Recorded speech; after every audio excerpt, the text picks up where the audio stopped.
Mapagpalang araw, kaibigan. Ito po ang inyong kaibigan kay Jesus, Brother Manny Bautista. Ang hawak ko pong Biblia, Poemen, ang Biblia ng mga pasto. Ito po ang ating gagamitin sa ating pag-aaral. Pero bago tayo papalawot sa ating Bible study o Bible study, ay mananalangin muna tayo. Salamat, Panginoon Diyos. Minsan pa, samahan mo kami ang aming pag-aaral sa iyong Ebanghelyo. Sapagkat ang Ebanghelyo ay napakahalaga sa buhay ng tao. Sapagkat walang Ebanghelyo, walang saysay ang buhay namin. Salamat po, samahan mo kami sa ngalan ni Jesus. Amen. Alam niyo po, yung Ebanghelyo, kung tawagin, o sa madalit salita, mabuting balita. Yan, sa wikang Tagalog. O sa ibang lingwahe, salita ng Diyos. Itong salita ng Diyos, ang sabi ni Apostol Pablo, sa Roma 1:16, hindi ko ikinahiya ang magandang balita o salita ng Diyos o Ebanghelyo sapagkat ito ang kapangyarihan ng Diyos.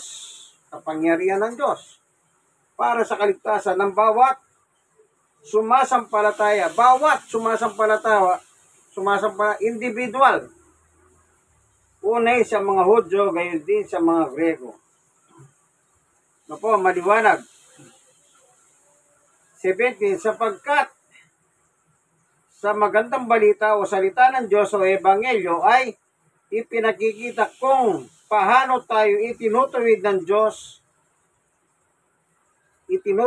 Diyos ang kaugnayan ng tao sa Kanya. Ito ay sa pamamagitan ng pananampalataya buhat sa simula hanggang sa wakas. Tulad na sinasabi ng kasulatan, itinuturing ng Diyos na matuwid sa pamamagitan ng pananampalataya at mabubuhay. Yan. At tinutukoy dito, tao.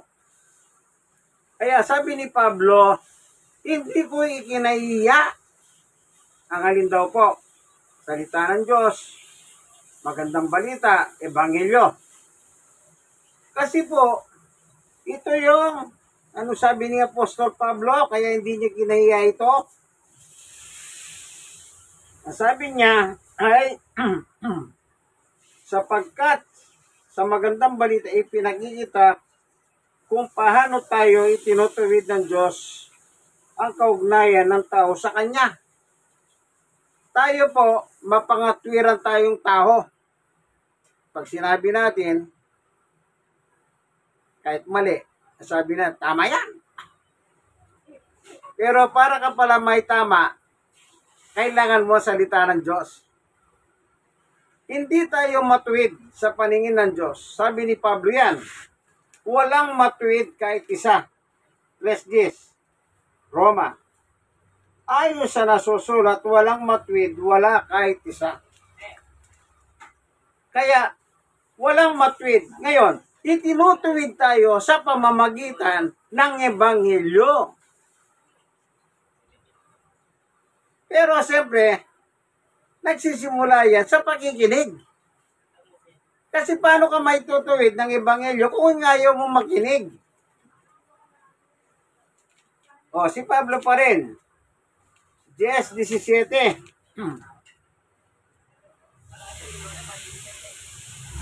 Kaya't ang pananampalataya ay bunga ng pakikinig at ang pakikinig naman ay bunga ng pangangaral tungkol kay Kristo. Wala ka naririnig na tungkol kay Kristo, paano ka maitutuwid ngayon? Halimbawa, ayaw mo makinig. Lalabas. Matuwid ka sa iyong sariling katwiran. Pero pagdating sa Diyos, wala yan. Kaya sabi ni Pablo, walang matuwid kahit isa. Kailangan makinig. Sa pamamagitan nitong pagkikinig, ay O, balikan natin ha. Sa Roma 1:17. Wag lang kayong magsawa. Magtiyaga lang kayo. At meron din kayo mararating. Ika nga. Ang sabi niya, sapagkat sa magandang balita, salita ng Diyos o Ebanghelyo ay ipinapakita kung paano tayo itutuwid ng Diyos ang kaugnayan ng tao sa Kanya. Yung kaugnayan natin sa Diyos, sira. Winasak ni Satanas. Ang tao nang likahin ng Diyos ay perpekto. Kasi nilikha sila hayo sa wangis ng Diyos. Tingnan natin sa Genesis. Chapter 1, verse 26-27. Pagkatapos sinabi ng Diyos, ngayon likahin natin ang tao ayon sa ating larawan, ayon sa ating wangis. Sila'y mamamahala sa mga isda, sa mga hibon, sa ipapawid at sa labi, at sa lahat ng hayop. Maging mahamo o mahilap, malaki o maliit. 27. Nilalang nga ng Diyos ang tao ayon sa kanyang larawan. Sila'y kanyang nilalang na lalaki at isang babae o babae. Yun, perfect tayo sa creation. Yan, nilikha tayo ayon sa wangis ng Diyos eh. Sabi ng Diyos. Pero bakit hindi na tayo matuwid ngayon? Kasi nga nakialam si Satanas. Yung magandang ginawa ng Diyos sa buhay natin, winasak ni Satanas. Kaya lahat ng tao, sabi ni Pablo, walang matuwid kahit isa sa kanyang panahon. Ngayon, ang sabi niya, itinutuwid pala tayo, ginagawa tayong matuwid. Paano? Sa pakikinig ng magandang balita, salita ng Diyos o Ebanghelyo. Itinutuwid tayo ng Diyos. Kaya, pag ayaw mo makinig, wala. Paano ka may tutuwid? Maging niya sakit, halimbawa, ikaw. Meron kang ginawa, nagkaroon ka ng sakit. Kaya yung magpa-doktor, paano ka gagaling? O halimbawa, may nagawa kang kasalanan. Ayaw mo naman lumapit sa abogado. Paano ka ngayon maabsuelto?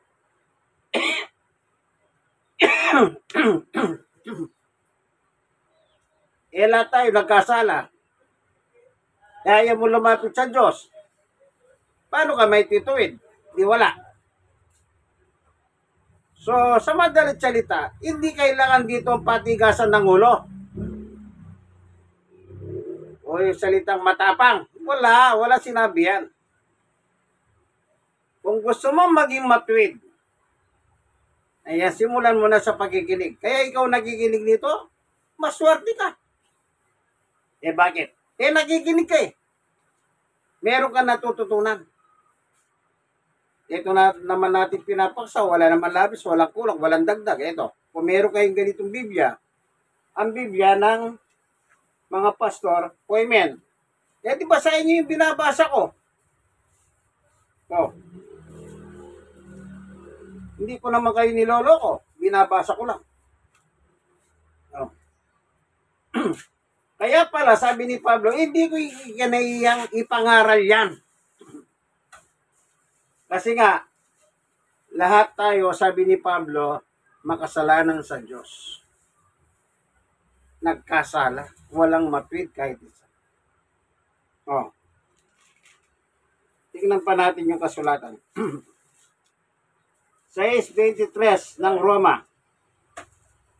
Sapagkat kamatayan ng kabayaran ng kasalanan, ngunit ang walang bayad na kaloob ng Diyos ay buhay na walang hanggan sa pamamagitan ni Kristo Jesus nating Panginoon. Anong sabi? Kamatayan ang kabayaran ng kasalanan. Lahat tayo nagkasala. Ang bayad kamatayan. Kaya pag namatay tayo, diretso tayo sa impyerno. Pero, hindi gusto ng Diyos ng tao na kanyang ginawa mapunta sa impyerno. Ang gusto ng Diyos, lahat ng kanyang ginawa. Lahat tayo mga tao. Kahit anong itsura mo, lahat tayo ginawa ng Diyos. Kaya wag mo sabihin, gwapo ka, pangit siya, mali ka dyan. Pare-pareho lang tayo sa paningin ng Diyos. Kaya wag kayong magmata sa inyong kapwa. Masama yan. Ito. Sa unang Timoteo chapter 2, 3. Ito ang mabuti at kalugod-lugod sa Diyos nating tagapagligtas. 4. Ibinigay niyang lahat. Ibig niyang ang lahat ng tao ay maligtas at makahalam ng katotohanan ito. Oh. Ano yung katotohanan ito? Salita ng Diyos. 1:17 sabi ni Jesus, ang salita mo'y katotohanan. Kailangan lahat ng tao, sabi ni Pablo, malaman natin ito. Kaya si Pablo sa panahon niya, salita ng Diyos, hindi ko ikinaiya iyan. Oh. Yung iba ikinaiya tungkol sa Diyos. Pero yung kawalang yaan nila, hindi nila ikinaiya. Bakit? Kahit maraming tao, nagmumura sila Hindi sila naiyang magmura. Oh, di ba totoo yan?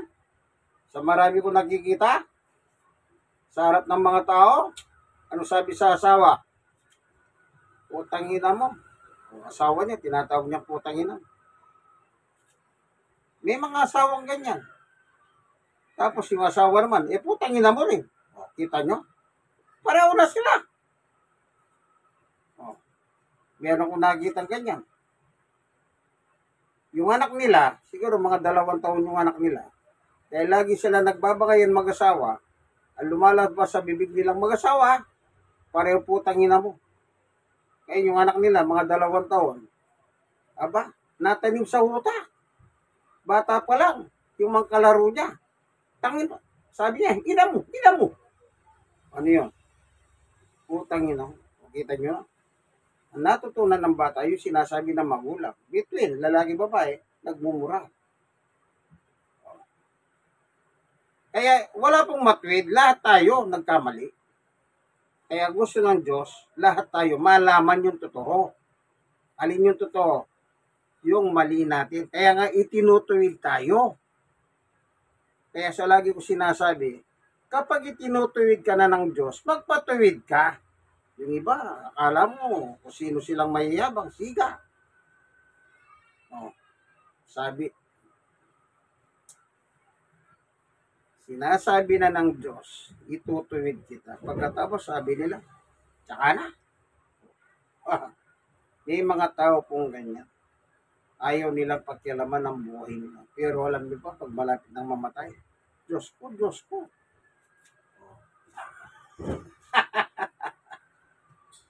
Pero pag itinutuwid ng Diyos, matigas ang dibdib. Kaya pala sinabi ni Pablo, hindi ko ikinaiiya. Meron palang layunin ang pangangaral ng salita ng Diyos. Ang layunin nito upang ituwid tayo sa pamamagitan ng ipapaalam sa atin na tayo mga makasalanan. Kapag nakikinig ka, nagkakaroon ka ng kaugnayan sa Diyos. Sino pagkikinggan mo ngayon? Siyempre, yung mabuting balita. Alin ang mabuting balita? Salita ng Diyos. Yung iba, gusto nilang pakinggan. Mare, ano bang, ayan, yung mga marites. Di ba gano'n? Yun ang gusto nilang mapakinggan. Aliw na haliw. Parang hinahaliw yung kinikiliti yung kanilang tinga. Tapos, sabay-sabay sa agalpakan sa tawa. Di ba totoo yan? Ayun, nadahanan ko kanina. Nabanggit ko lang yung salitang marites. Ang sagot ng lalaki, ay marami po dito. Ibinukin pa yung mga tao ron. Marami raw rito. Pero bigla siyang bawi na, panis na ako. Ay wala po. Biglang bawi, ano yan? Sabi ko, bawi. So, yung ebanghelyo po, ito po yung importante. Mira! Nasabi ng Diyos, sabi ni Pablo, Mira! dapat ito'y malaman ng tao. Yung kagaya ng ginagawa ko ngayon, dala ko ebanghelyo. Sinishare ko sa kanila. Kasi sabi ng sulat ni Pablo, yung katotohanan ito dapat malaman ng tao. Na na lahat tayong mga tao ay makasalanan. Tingnan pa natin na sabi ni Pablo sa libro ni Apostol Pablo, unang Timoteo chapter 1 verse 15. Totoo ang pahayag nito at dapat paniwalahan ng lahat. Si Jesucristo ay dumating sa sanlibutan upang iligtas ang mga makasalanan at ako pinakamasama sa kanila. Kumbaga, lahat tayo makasalanan, sabi ni Pablo. Pero ako yung pinakamasama. Grabe si Pablo. Ako yung pinakamasama. Pero kahit gaano kasama si Pablo, tignan niyo yung salita ni Pablo sa unang Timoteo, dito pa rin, 1:12. Nagpapasalamat ako. O kita niyo, nagpapasalamat na siya. Bakit? Pablo, bakit? Nagpapasalamat ako sa ating Panginoong Jesucristo na nagbigay sa akin ng lakas. Alam nyo, si Pablo sa panahon niya, kung nakita ninyo ako, medyo may kabaligtaran si Pablo sa itsura ko. Pero si Jesucristo ang nagpapalakas sa kanya. Dahil itinuring niya akong karapat-dapat. O, kita nyo po, hindi siya karapat-dapat. Pero itinuring siya ng ating Panginoong Jesucristo na karapat-dapat.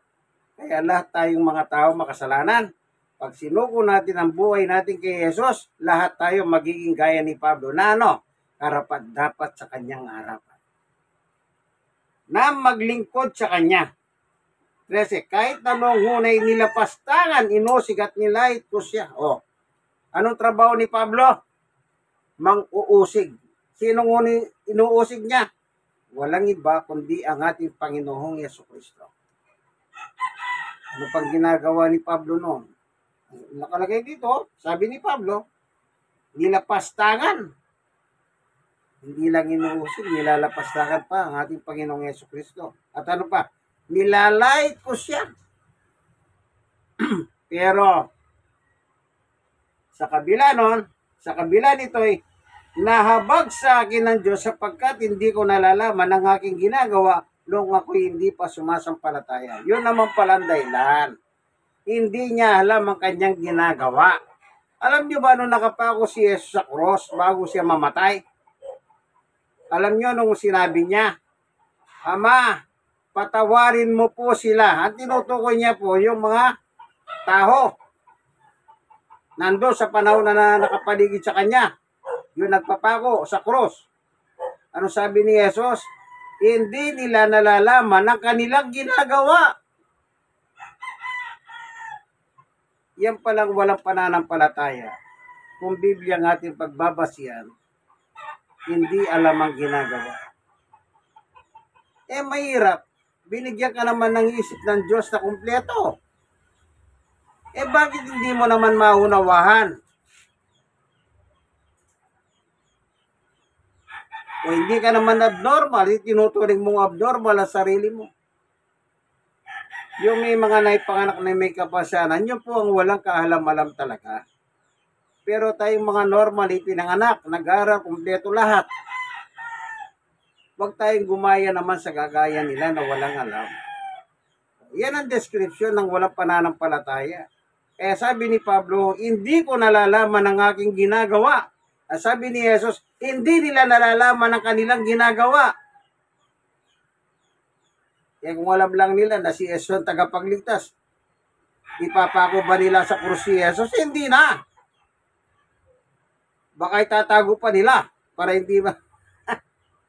Pero yun nga pong dahilan Kasi lahat tayo nagkasala. Panahon ng pagsuko kay Jesus. Ito, tatanungin natin si Ate Yason, ano? Ate Yason, ikaw ba, mahal mo si Jesus? Sagot mo. Siyempre. Ayun. Ibig sabihin, naunawaan niya. Yung kanina, may dalawa kong dinahanan na bago kay Ate Yason, ha? Ang sabi ng isa, tinanong ko siya, si Sister Sheryl. Sister Sheryl kako, ilang taon ka nang na-stroke? Sabi niya 5 taon. Ano sa tingin mo, pinaparusa ka ng Diyos o hindi? Ang sagot niya, hindi ko alam. Nang lumipat po ako sa ibang bahay, si Nene naman, Nene Bangas. Sabi ko sa kanya, ilang taon ka nang stroke? Ang sagot niya, hindi ko malaman kung ilang taon na. Tinanong ko siya, pinaparusa ka ba ng Diyos? Ang sagot niya, hindi ko alam. Pareho ang sagot nila, nitong dalawang babae na naunang dinahanan ko. Hindi ko alam. Ngayon,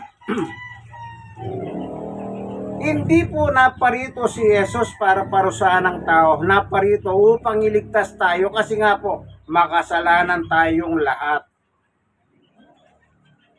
Tandaan nyo, walang taong hindi nagkasala. Lahat tayo makasalanan. Kaya hindi ka pwede magturo na, o yan, chismosa yan. Ikaw, ano ka? Yan, mga drug addict yan. Ikaw, sino ka? Kaya hindi tayo pwedeng magturo ng ibang tao na sila'y masama. Bakit? Lahat tayo makasalanan eh. Pare-pareho lang tayong masama. Pero dahil nga po sa walang kaalaman, kaya nangangatwiran tayo. Ngayon, dahil sa pangangatwiran natin, lalong lumalala ang problema natin sa pagitan nyo at sa atin at sa Diyos. So makinig na lang kayo. Alam ko, Ano? hindi pa nga tayo pinanganganak, makasalanan. Yun ang sabi niya, hindi pa rin pinapanganak. Tama rin naman yan. Ngayon. Kasi si Adan at Oh. si Eva, Oh, nagkasala. ayun. Doon tayo galing, makasalanan sila. Ayan. Kita nyo? Kaya bawat ipundar nila, makasalanan. Ayan. Ibig sabihin, nakikinig. Bakit? Hindi nagsasalita eh. Malalim na usapan. Ayan. Pero kung pakikinggan nyo, lahat tayo makasalanan. Walang hindi makasalanan. Kahit baby pa lang makasalanan. Bakit ka mo? Oh. Yung mga baby na hindi mo alam, pinanganak ka, pero hindi mo pala siya, pangalawang ama mo lang siya. Ano mo ka ma? Ano, may asawa yung babae, tapos mo nangaliwa, Ah! nabuntis, hindi Oo. makasalanan, kasalanan yung baby. Oo. Tama yan. Kasi lahat naman tao nagkasala. Kanya lang, ganito yon. Ang kasalanan nandito na. Ha? Tandaan nyo po, nandito na, pumasok na. Kasi nga, kaya pumasok ang kasalanan kasi nga si Adan at Eva, kaya pumasok. Ano? Ngayon, lahat ng tao may kasalanan. Sabi niya yung baby eto, nasa tiyan, sabi pa niya kanina. Nandun na yung kasalanan. Kanya lang, hindi pa nagmamanifest ang kasalanan sa isang bata. Bakit? Kasi yung bata wala pang nalalaman. Pero, bibigyan ko yung halimbawa. Paano nagmamanifest? Ganito. Sabihin mo yung anak mo, anak, huwag mong gagalawin ito Pagkatapos ginalaw niya, nabasag. Di magagalit ka. Pinakyalaman, sinabi ko huwag nang gagalawin. Bakit? Kasi yung bata na yon hindi pa po nagmamanifest. Hindi niya pa, meron ng kasalanan, pero hindi niya pa alam na kasalanan yon. Nagmamanifest na sa kanya yung kasalanan. Kaya may kasabihan Ano? anak sa pagkakasala. Diba? Nung araw, yan, ito Nung araw po, ito. Huwag yung, kayo mga Katoliko ito. Merong binyagan sa simbahan. Sabi ng pare, hindi ko bibinyagan ng baby na yan. Nabalita yan, napanood sa TV yan. Bigla ko naalala sa sinabi ni Ate Aso. Ang tanong nung nanay, Father, bakit po? Sabi niya. Kaya Katoliko sila. Anak sa pagkakasala yan. Oh. Kaya naging ano po yan, naging controversial yan. Baka kayo na nanonood ng video ito, baka napanood nyo rin sa panahon na yon. Pagkatapos, di umalingaw yung balita na yon. National news eh. Ngayon nalaman ng simbahang Roma. Nagpalabas ngayon si Pope Francis. Doon pala sa kanila, meron din palang ganyan. Bininyagan ni Pope Francis yung bata. Ganon din ang kasaysayan sa Pilipinas. Sabi ni Pope Francis, huwag niyong ipagkahit sa mga bata ang binyag kasi wala silang kinalaman sa kanilang magulang. Bagamat yung pare, totoo yung sinabi ng pare sa Pilipinas na yan ay bunga ng pagkakasala kasi nangaliwa nga at nagbunga. Ngayon, yun naman ang turo ni Pope Francis. Pinakita niya yung bunga ng kasalanan na parang nangyari din sa Roma, bininyagan po ni Pope Francis. Ngayon, binatikos ngayon yung pare ng social media. Na bakit? Yan. Sundan nyo na lang po yung balitang yon. Kawawa yung pare, kakabatikos sa kanya ng mga Pilipino dahil ayaw niyang binyagan yung bata. Opo, lahat naman tayo nagkasala, yung sabi ni Ate Son, magi sa Biblia. Kahit yung bata po, hindi kanya lang, siyempre, lumalaki yung bata, kaya turuan natin yung bata. Kasi pag hindi mo naturuan, kaya ang sabi nila, walang ibang may kasalanan kundi ikaw na magulang. Hindi mo kasi tinuruan yung anak mo. Unti-unti yung kasalanan sa katawan niya, nagmamanifest na po. Yun nga, binigay kong halimbawa, anak, huwag mong galawin ito. Ginalaw, nabasag. Ang katwiran ng iba. Kaya kasi bata yan eh. Hindi po kahit bata yan. Nagmamanifest na po yung kasalanan. Pero yung bata, wala pa siyang alam. Paano naman tayong mga matatanda? Na, matigas ang ulo. Ang katwiran, wala namang ulong malambot eh. Yun ang katwiran ng pilosopo. Kaya tatandaan nyo, itinutuwid tayo ng Diyos sa pamamagitan ng pakikinig ng Ebanghelyo o salita ng Diyos o magandang balita. Panguli, tingnan natin yung salita ni San Pedro, ni Apostol Pedro naman. Ito palang magandang balita, ang sabi niya ay Unang Pedro, ito, 1. Sabi niya, ito, 25. Ngunit ang salita ng Panginoon ay nananatili magpakailanman. Ang salitang ito ay ang magandang balitang ipinangangaral sa inyo. Yan. Yan palang magandang balita. Sabi ni Pedro, yan ang ipinangangaral ko sa inyo. Kaya, ako rin po, yan din ang pinangangaral ko, yung magandang balita na sinasabi ni Apostol Pedro. Yun din ang sinasabi ni Apostol Pablo na hindi ko ikinahihiya. Kahit ako po, hindi ko ikinahihiya yan. Bakit? Marami na po akong pagkakataon, nagsishare ng Word of God. Kahit anong gawin ng mga tao, pinapahiya nila ako, pero hindi po ako tumitigil. Kasi talagang may mga tao po talagang hindi ko maintindihan ang ugali. Pero meron naman mga tao na okay sa kanila. Siguro, eto, bigyan ko yung halimbawa. Nasa isang universidad po ako. Dapat ipapa-enroll ko yung anak ko doon. So, habang wala pa, nakatipo kami mga magulang, para huwag kaming mainip, sinishare ko sila ng salita ng Diyos. Pero hindi malakas ang boses ko. Hindi ko na lang sasabihin yung eskwela na universidad, ano po. Ngayon, ang sabi ng gwardiya, nilapitan ako, Sir, bawal po yan dito. Sa kabila ng hindi naman malakas ang boses kasi face to face lang kami ng mga magulang eh. Kinakausap ko sila. Ganun ba? Sabi ko, o kita nyo po, bawal daw. Ang tanong ko, sino nagbabawal? Yung presidente ng eskwela. Ang sagot ko sa kanya, alika, samahan mo ko sa presidente ng eskwela. At ako ang kakausap sa kanya.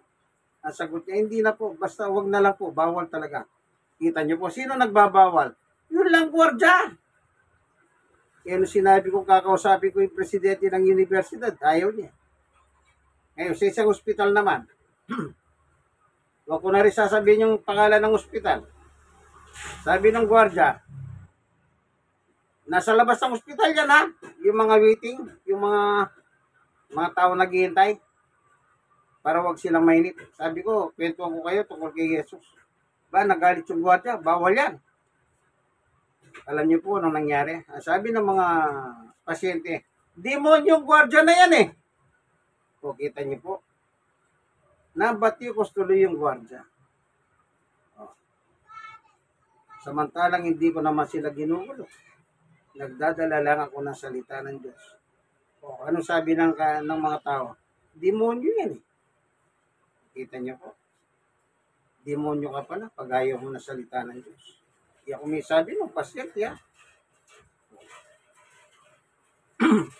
Dito, sino tatawag ng demonyo dito? Wala. Bakit? May bigin po ito sa salita ng Panginoon Diyos. Si Ate Ason. Kita niyo, sumasagot pa, nagsasalita, di ba? Ate Ason, ulitin ko. Mahal mo ba si Jesus? Higit pa sa buhay. Amen. Salamat, Panginoon Diyos, sa katotohanan na itinuro mo sa amin na napakaliwanag. Napaka-importante po talaga ang magandang balita o salita ng Diyos o ebanghelyo. Sapagkat kami pala, pag nakikinig kami, itinutuwid mo kami. Salamat po, Panginoon Diyos, nagtsatsaga ka sa amin na kami mga matitigas ang ulo. Nakalam ko sino kami, pero pinagtsatsagahan mo kami na ituwid ang aming pagkatao sa kaugnayan sa iyo. Salamat po. Bless mo po si Ate So. Ngayon, kaibigan, like, share na share. Kayong mga nasisiyaran, mag-share din kayo. Huwag nyo naman kalimutan na hindi mag-subscribe. Mag-subscribe po kayo. Ito po ang inyong kaibigan, kay Jesus, Brother Manny Bautista. Nasa programa tayong Home Bible Study. Narito po tayo sa tahanan ni Ate Ason Bautista. Ate Ason, saan ito? Anong lugar ito? Barangay? Barangay 103, Paraiso Extension. Ayun. Nakita niyo po. Tondo. Ano yung tondo ng araw? Mga sigaraw. Hindi naman totoo yun. Kasabihan lang yun. Alam nyo, ang dami yung mababait dito. Matira ako dito. Bakit? Sa tagal ko na nagsishare dito na salita ng Diyos, ginagabi ako, wala namang gumagalaw sa akin. Kaya paano nila sasabihin ng tondoro, magulo? Baka yung utak nila magulo. Hindi rin ipinapakain pa nga ako rito. Kung minsan busog na ako, pinapakain pa ako. Yan ba magulo? Hindi po. Ang totoo, ang mga tao dito sa Tondo ay friendly, mapalakaibigan. Sige po, hanggang dito na lamang ang ating munting video. Ano? God bless us all. Bye! Okay, sandali. Picture tayo, ate.